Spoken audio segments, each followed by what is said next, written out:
Well, thank you guys for all braving the roads. I know it's pretty crazy out there, but thank you very much. Welcome to the Central Alberta Real Estate Investor Network. Today we're going to be learning one of the ways to do seller financing. A very cool thing that happened to us recently is we now have a couple sponsors. So we have Ask Environmental. They are a asbestos remediation. I just use them on my 27 unit building, but if you want to tear down a house, they'll do all that as well. They also own an electrical company. So they have sponsored the Central Alberta Real Estate Investor Network. Now we have Mitch coming up to talk about how he has done 20 rent-to-owns, but it's a very unique strategy of rent-to-own. He has created a business from it. And we all know there's active real estate and passive real estate. He has figured a way to combine the two to turn it into almost a full-time business. So thank you, Mitch, for driving all the way down to come and teach us.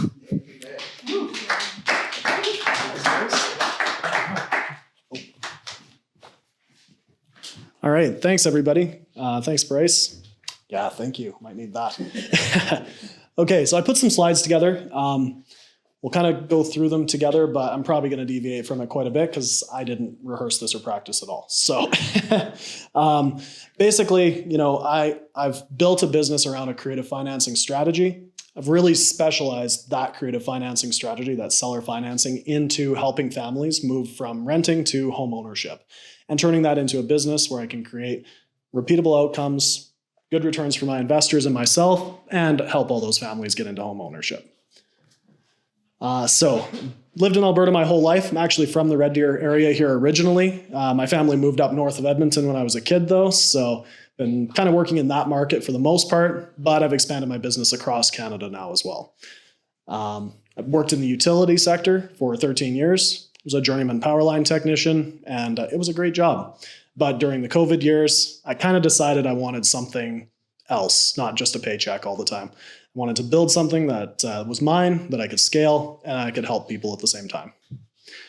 I started learning how to do rent-to-own, learning how to do lease options, and I've helped 20 families so far get started on that path to home ownership. That's been over about 2 years. Also, all with joint venture partners. So I put my money into building the business and brought on partners for the individual deals was my kind of methodology with it. So what is seller financing? Basically, seller financing is when the owner of the property provides some kind of alternative financing without the bank to the end buyer. Now for us, that means we buy the property and the tenant buyer has an option to purchase agreement with us to buy it for a preset price at the end of the term. That's how I've specialized this system to work for my business. But the important thing to know is lease options can work for all kinds of different businesses. I was actually just chatting with one of you here before we started about doing this on a RV park. You could get seller financing on pretty much anything, to be honest. So kind of skip through this because I added a lot of stuff here. I'll go through how my model works, how I built my business. So I do tenant buyer first. Some people start with the property, and if you have a property already, that's a good way to go. But I like doing tenant buyer first because I want to make sure I'm putting the right person into the right house, and I don't have a whole bunch of houses sitting around. So it makes sense to start with the people. So we go through an extensive qualification process. They fill out an application with us. We have consultation calls. We do a credit check. Then if all that looks good, they start working with my mortgage broker to create what we call a strategy plan, which is basically their roadmap to go from where they are today with whatever credit issues or saving issues they have to getting that mortgage at the end of the term. Once that's complete, we work with a realtor in the local market to find the right house for them. I can also work with off-market properties, so I'm working with wholesalers if it's the right fit.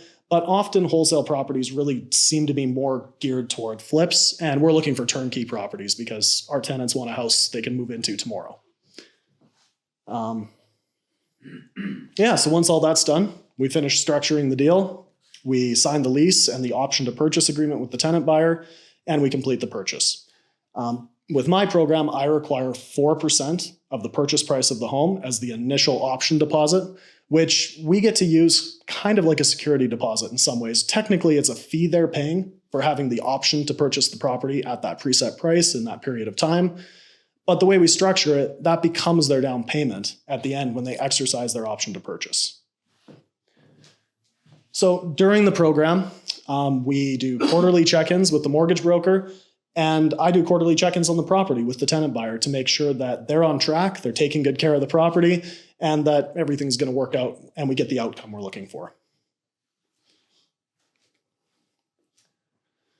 So why this model works and why it fits into the creative financing kind of structure. We become the sellers of the property, obviously, because we go out and buy it, and we're agreeing to sell it to the tenant buyer at that preset price at the end of the term. The tenant buyer pays an upfront initial option deposit, like I mentioned, and they also pay a monthly option consideration in most cases, and that money also goes toward building their down payment. But the beauty of it is we get to treat it as cash flow during the term of the program, significantly boosting our monthly cash flow from the deal, because rent on single-family homes isn't always great. And what I really like about this strategy is I'm really giving people a clear path to move from renting to home ownership. And I look for people who that's important to them. That's something they really want to build. And that is the motivation I'm looking for to make sure they're going to go through with the program and take good care of the home. So here's a few of the things we do to mitigate risk during the program. We focus on buying turnkey properties in most situations. Unless the tenant buyer really likes doing renos and has a lot of extra cash, we buy turnkey properties. That way, if something goes wrong, we can turn around and sell it. We could put it on Airbnb. We could do all kinds of different things with it, even just turn it into a regular rental if we needed to. So that's one of the things we do. The other thing we do is make sure that the tenant buyers are completely screened and vetted, and really the people that we're looking to work with. It's almost like choosing a joint venture partner. We want to make sure that they have the goals and the outcome in mind that we're looking to match. And of course, the regular check-ins that I mentioned. So we check in on the property every quarter, check-ins with the mortgage broker every quarter to make sure they're on track, and we adjust the program as we need to throughout that term. Yeah, so I mean, kind of flew through that, but really to sum it up, we're looking to put the right people into the right property and work with the right partner. If I'm working with a joint venture partner, and make all those come together to create 3 wins, basically. Lease options works because we get to create clarity, stability, and opportunity for those families and as an investment. So yeah, that's pretty much it. Do you guys have any questions for me with that whole thing? Actually, we're going to have Daniel come up and interview you. Okay. And pull out some more information. Awesome. Yeah. All right. I didn't know this until Bryce told me right now. So yeah, 5 minutes ago. Thank you, Mitch. Thank you for coming out. So personally, I'm very interested in, I think that's why Bryce mentioned me to interview you. I'm pretty much interested in this. But before I start with my questions, does anyone have any questions that would like to ask? Yeah, I do. Yeah. How did you, because you presented this as a business model, did you start with a business model or did you start with a property that developed into a business model? What kind of came first for you? Yeah, so for me, it definitely started as the business model. I put my time and money and effort into turning it into a business right from the beginning, and finding clients right from the beginning. I didn't start with a property. But if you have a property, there's nothing wrong with starting there either. I got a question just about that. So you charge them 4% up front before they move into the house. They've walk me through the process of them shopping for their house. Do you find that most potential tenants are kind of picky, or they right?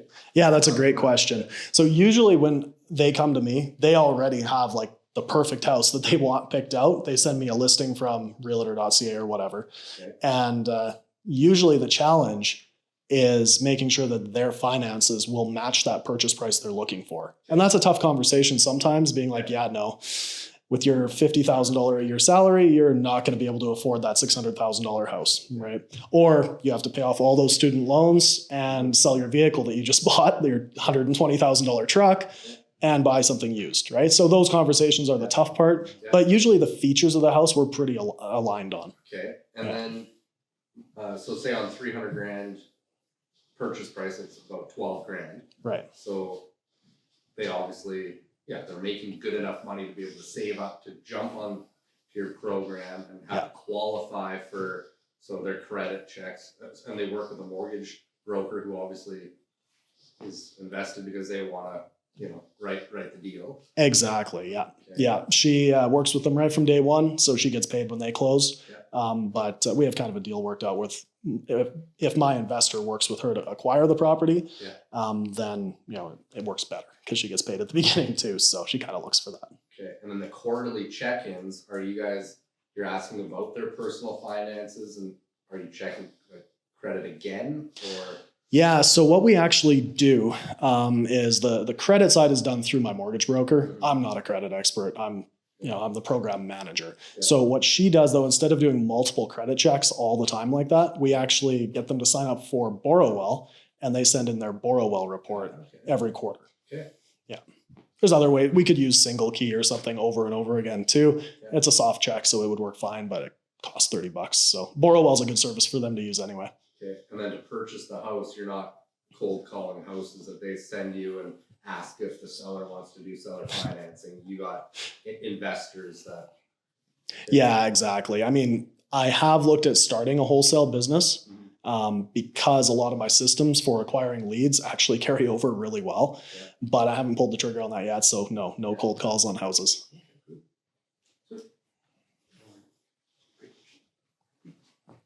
Any other questions? So how are you acquiring these houses? You just said you're not cold calling. How are you, or you're just finding people selling?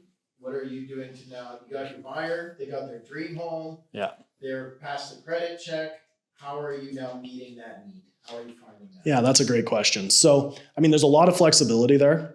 Just for an example, some of my clients are tenants and their landlord has decided they want to sell because the lease is up or whatever.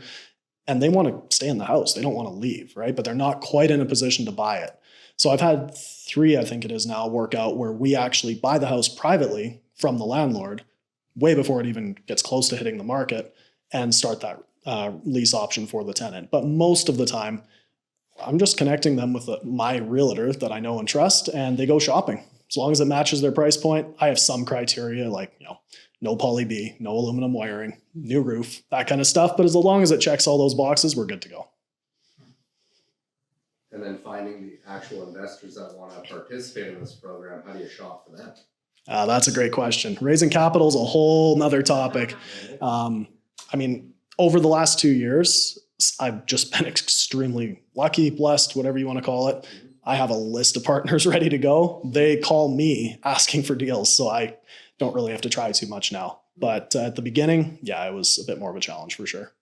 And through your company, I'll scour your website later. Yeah, definitely. You obviously have like a section that you're looking for investors and looking for tenants kind of thing. So I've seen a lot of people do it that way. I actually completely split mine. I have my rent-own website. There's nothing about investing on it. Mm-hmm. And I found that built, I don't know if it built more trust, but it didn't put doubt into tenant buyers' minds about this being like a big investment model or something, right? Yeah. So I keep the investors completely separate. Separate raising capital. Yeah, but as I'm sure you know, with securities laws and stuff, I don't really raise capital through a website anyway. So, yeah. Any other questions? All right. All right, so pretty much some of those were my questions. But for me, with this model, I think I'm always stuck on the contract side of things. So I've seen a couple lawyers, some of them positive, some of them they're like, oh, this can't work and things like that. So my question to you, first of all, is how are you structuring, like for the seller side of things? For finding the buyers, that's no problem. Always people trying to get to own. But how you structuring for you and the seller? Are you doing straight seller financing? I know you mentioned one.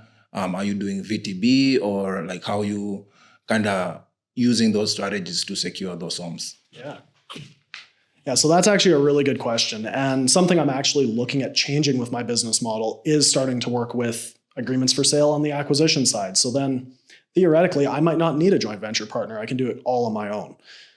But that being said, up until now, I've worked completely with just regular purchases, regular financing, 80% loan to value, joint venture partner brings the mortgage, brings the down payment less the 4% or more, ideally, that the tenant buyer is bringing, and we just do a straight purchase. Now, kind of with the first part of your question there on the contract side, it's actually really important to talk to a good lawyer who understands rent-own and lease options. If anybody is interested in doing one of these, happy to share my lawyer's info.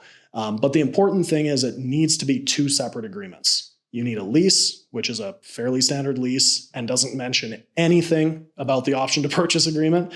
And you need an option to purchase agreement that is completely standalone and doesn't mention the lease. That's like the very basics of it. There's way more to it, but that's where I would start.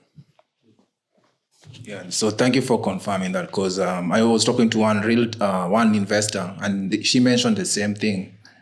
Some of the problems with rent to own is because they are in one contract. So when they go to the lawyers or they get sued, then you're like, okay, yeah, this is one thing. That's right. So thank you for confirming that. The other piece is, so definitely as you close this, when the day is to close, how are you lining up the contracts? Because I know you have to do them like simultaneous close. Do you do simultaneous close, or you close one and then a couple months later you close the other one? How you do that? So just to clarify that, you're talking if I acquired the property through an agreement for sale and then I'm selling to the tenant buyer at the end and doing a double close kind of Yeah. thing? So when you are closing. Haven't done that yet because we Okay. haven't done an agreement for sale yet. They're all straight purchases. So we already own. We closed 2 or 3 years ago when we bought the property, right? So at the end, it's just a normal real estate transaction when they buy. So that means the price is not a future price. It's pretty much so let's say 2025, and then you close it this year. Have you already kind of determined the price for 2030 or something? Yeah, so that's actually one of the biggest value pieces that we add for our tenant buyers is the future purchase price is right in the option to purchase agreement. So they know exactly what they're going to pay for the home. Now, if it doesn't appraise at that price, that's when we might have some negotiating to do. We might lower the price. We might just do an extension. There's lots of options, right? But the price in the agreement is the price they're agreeing to pay for the home. And I do charge a yearly appreciation rate, so it's more than what we purchased the home for. Every market should have a different appreciation rate. You should do your research, find out what's reasonable. Don't just pick a high number because it sounds good, and go from there. All right, cool. Yeah, because some rent to owns, they don't close because usually the price is way too high for them. Okay. Yeah, I think that's pretty much it. You answered most of the questions from the people. So I will definitely reach out and maybe more details and things like that on the contract side mostly. Right. Thank you. So there is one other thing that I get asked a lot by my joint venture partners, by tenant buyers, realtors, mortgage brokers, really everybody asks this question, is how does that option consideration that they paid become their down payment? Like, are the banks okay with that? Like, that's really kind of the biggest question. At the end of the day, some banks are, some banks aren't, but as long as your agreements are structured properly, at this point, it works. We have a backup plan where if the banks change that policy, we will put the money into a joint account for 90 days with the tenant buyer where they don't have signing authority, and that will be their proof of funds. So that's like our backup plan. But at this point, option consideration becomes down payment when they exercise their option to purchase.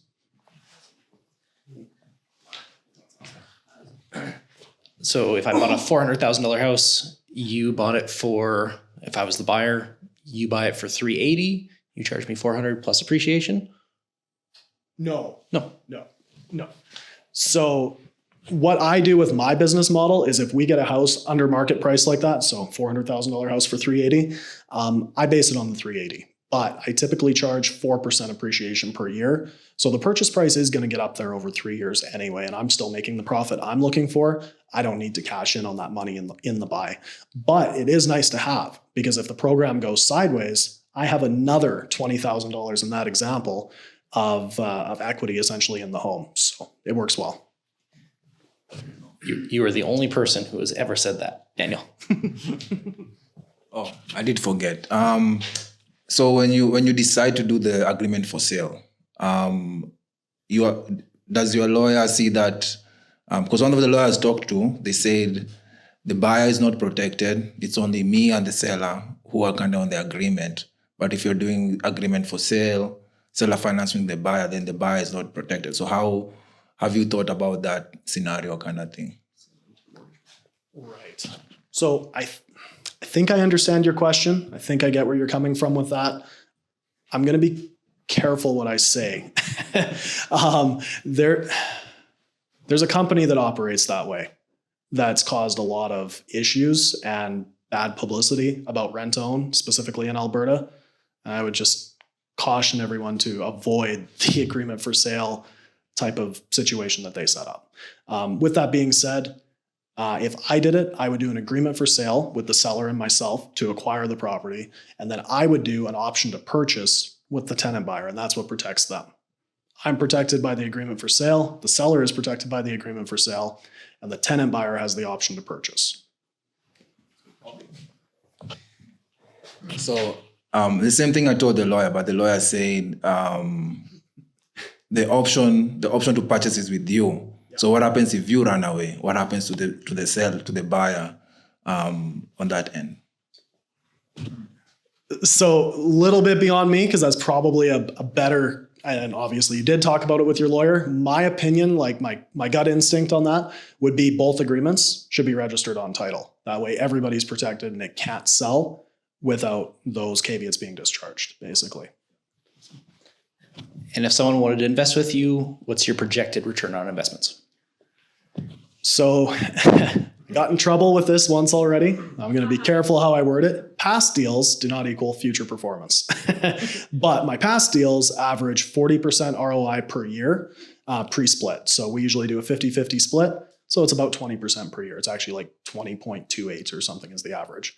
Cash flow varies depending on the purchase price of the home. I have $300,000 properties in my program, and I have $550,000 properties. So cash flow varies between $1,200 and $2,200, I think is my top one. Pre-split again. So $600 to $1,100. Well, thank you very much, Mitch, for coming down and teaching us. Yeah, thank you for having me. I really appreciate it. Perfect. That's awesome. Thanks, Mitch. Well, thank you very much. Our next event is going to be 2 weeks from today, and then we're going to take a break because it's going to be Christmas. So come back 2 weeks from now. We'll probably be here again, and stay tuned for the next topic. It's a mystery right now.